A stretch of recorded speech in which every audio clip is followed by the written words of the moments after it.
this is another reason to claim that the war between Ukraine and Russia is not only a war for territory or for some other material or non-material benefits. This is a war of values. In fact, demonstrative calls for a truce without suspending hostilities or taking any actions are merely a ruse to further the Russian propaganda. Therefore, I would caution even philosophizing about the Trêve de Noël in the current all-out war. Hello and welcome to Ukraine in Flames, a special project by Ukraine Media Center and NGO Euro-Atlantic Course, and I'm your host, Myroslava Yaremkiv. For the second time, Ukrainians are celebrating Christmas and the New Year in the conditions of a full-scale war with Russia. Someone in the rear, under the threat of missile shelling, and the soldiers of the armed forces of Ukraine in the trenches on the front line. It is always difficult to celebrate something during the war. But at different times, people still preserve the festive spirit. They decorated Christmas trees, even in bomb shelters, put on plays for children, prepared festive dinners for soldiers at the front, and sometimes even enemies arranged a Christmas truce and congratulated each other on the holiday, which is definitely not an option for us now. In today's episode, we will try to explain why there can be no Christmas truce in Russia's war against Ukraine, and discuss the lack of trust in Russian proposals for it. If you want to learn more about this subject, please continue watching this video and subscribe to our channel so that you don't miss our videos in the future. After the First World War, Christmas truces were no longer arranged. The brutality of wars reached such a degree that the very thought of it seemed wild. After gas attacks, hours-long artillery shelling, thousands of deaths. If we speak about the Russian-Ukrainian war, what kind of truce can we talk about with those whose cruelty surpasses the Nazi crimes during the Second World War? What kind of truce can there be with those who violate all the laws of war, openly declare a final solution to the Ukrainian issue, destroy critical infrastructure, and deliberately send hundreds of rockets on civilian houses during the nighttime? Therefore, the Christmas truce of a century ago is now perceived as a good fairy tale of ancient times, when opponents still remembered what the rules of chivalry were in war. Historian and professor at the Ukrainian Catholic University Yaroslav Hrytsak will elaborate more on this.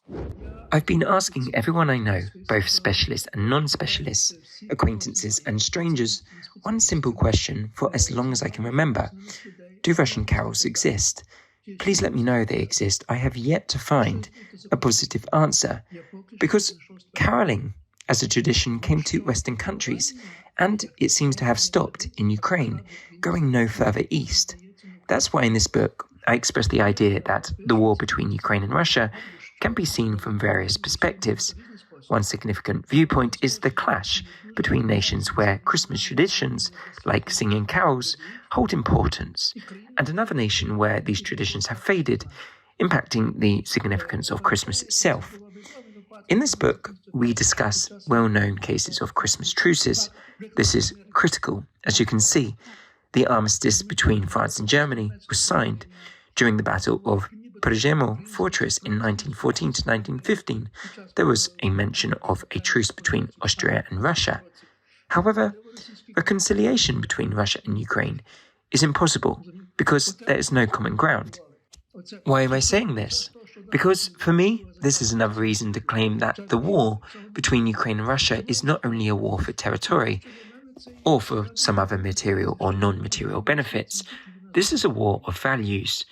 This is a war of very different values. In this sense, it is somewhat similar or very similar to the war between Israel and the Arab world, in the sense that one side represents the values that are the values of Western civilization, human dignity, freedom, self-expression, in particular in relation to minorities and women, whereas the other side is not only denies all these values, but also actively tries to destroy them, which is very important. As a result, when I first wrote about this war, my first diagnosis was that it would last a long time. People can make concessions on issues that are important to them. They can sit down at the table and agree. Here is your territory and here is ours. Here you pay us and here we pay you. This is important. People can agree on their common interests, but when it comes to values, however, people are willing to bite each other's throats. That's why I wrote about it right away. It was clear to me that this war would last a long time. We should be prepared for this, just as Israel or Palestine is, and this is critical. Unfortunately, I too am not happy about this. I know a lot of people won't like my conclusion, but right from the beginning I wrote that we have to understand the fact that the war is going to last a long time. Last January, Russian President Vladimir Putin instructed the Russian Defense Minister to implement a ceasefire. The Russian Ministry of Defense reported that the troops were instructed to observe a ceasefire regime along the entire front line in Ukraine for 36 hours. But surprise, surprise, the Russian military continued to shell the position of the armed forces, despite the Christmas truce. And at least 3 people were killed and 14 were wounded during Russian attacks in 7 regions in eastern and southern Ukraine in the first 24 hours of the Christmas truce. More on why Russians cannot be trusted, please welcome Head of Research Programs of the Analytical Center Ukrainian Studies of Strategic Research, Oliynyk. The Christmas truce is a long-standing tradition among Christian and European nations.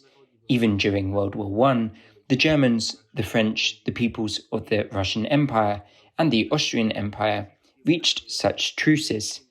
Russia is currently raising this issue in order to manipulate, deceive, and portray itself as a defender of Christian values. Because we have seen time and time again in 2014, 2015, and now that the Russians cannot be trusted. They make promises of limited negotiations but always break them. For example, they continued hostilities, albeit in the media, during last year's alleged unilateral Christmas truce announced by Putin. We have no right to play along with this propaganda. We must be clear. If you want to talk about some qualitative changes up front, tell us directly, provide guarantees and some indications of what you are willing to do.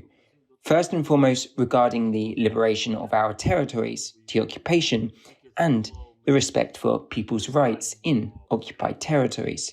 In fact, demonstrative calls for a truce without suspending hostilities or taking any actions are merely a ruse to further the Russian propaganda, especially now that they are stating to do it before the new year, ignoring the facts that the majority of the Ukrainian population already celebrates Christmas on December 25, according to the Julian calendar. However, they claim that the majority of Ukrainians celebrate Christmas with them in January, which brings us closer to Russians. We understand that these narratives target not us, but primarily Europe, America, and the Russians themselves, to show that Russia thinks about Christmas and Christian values, whereas Ukraine refuses to play ball with Russia. In fact, we have a very specific position that we are precisely the victim. We are the ones being occupied. If you want to talk about even small truces, show us the adequate steps. On Friday morning, 29th of December, Russia launched a massive rocket attack on the whole territory of Ukraine. Explosions were heard in Kyiv, Lviv, Odessa, Dnipro, Zaporizhia, Kharkiv, and Khmelnytsky. At least 30 people died, and more than 160 civilians were injured. This is the true face of the Russian Christmas truce and Christian values. Rostislav Martyniuk, historian and executive director of the Hrytsak Foundation, wants to caution against even philosophizing about the Christmas truce and the current all-out Russian war. Let's listen to what he has to say. It's the first time Ukraine as a state has celebrated Christmas Day on December the 25th, 100 years after our ancestors did so too. At present, there's a contemplation of the war's tragedy, encompassing the grim reality of daily killings on both the front lines and in the rear. there's this glimmer of hope. After nearly 2 years of intense war, a Christmas truce could emerge, an opportunity for Russia's occupational forces and the Ukrainian army to pause hostilities and engage in mutual gestures of peace. The Christmas truce is a famous story from World War I, which the French called Trêve de Noël, and the Germans called Weihnachtsfrieden. People, soldiers gathered on a neutral territory to exchange gifts on Christmas night, as if there was an intuition that the war could end, that this situation was not normal, and that those people, dressed in military overcoats, armed, and killing each other, were still people, Christians, and they would come to a stable, just peace, which was ultimately guaranteed by the European Union, created after World War II. That path was very long between the Trêve de Noël and the eventual creation of the European Union as a guarantor of the prevention of the war on the European continent. But of course, we are pushed to this opinion by the very brutal format of this war, which is ongoing on our territory, because it's truly World War I, when the opponents almost see each other's faces, when clashes are physical. Modern wars are not fought like this, and many people say, well, it's some replica of World War I. Therefore, I would caution even philosophizing about the Trêve de Noël in the current all-out war. This is not it. This is not a war of Christian nations engaged in a war. This is a war of Christians and a war of the Moscow tribe that was dehumanized by the Bolshevism and all their Neolithic past. So, it is not a ground for negotiations now. It is not a way to see a person in each other to mitigate the circumstances to take away the dead. By the way, according to the information we have, the Russians are not giving the dead now. And one more important thing, the Russian Federation is, without exaggeration, a prison of nations, the sum of occupied countries, and respecting the traditions of those countries that are occupied, Kalmuk Buddhism, Muslim Tatarstan, and Bashkortostan, with their traditional religion, Yakutia, Buryatia. All of these countries are not Christian and have the right not to understand or give reason to say that Christians are fighting. We should support these countries and offer them not a Christmas truce, but offer those peoples who are currently occupied by the Russian Federation a Ukrainian helping hand and hope for liberation from the Moscow beast. You've been watching a special project by Ukraine Media Center and Euro-Atlantic course dedicated to the Russian-Ukrainian war, Ukraine in Flames. In the description under this video you can find information on how you can help Ukraine fight Russian aggression. If you find our work useful, please like and share this video. Slava Ukraini!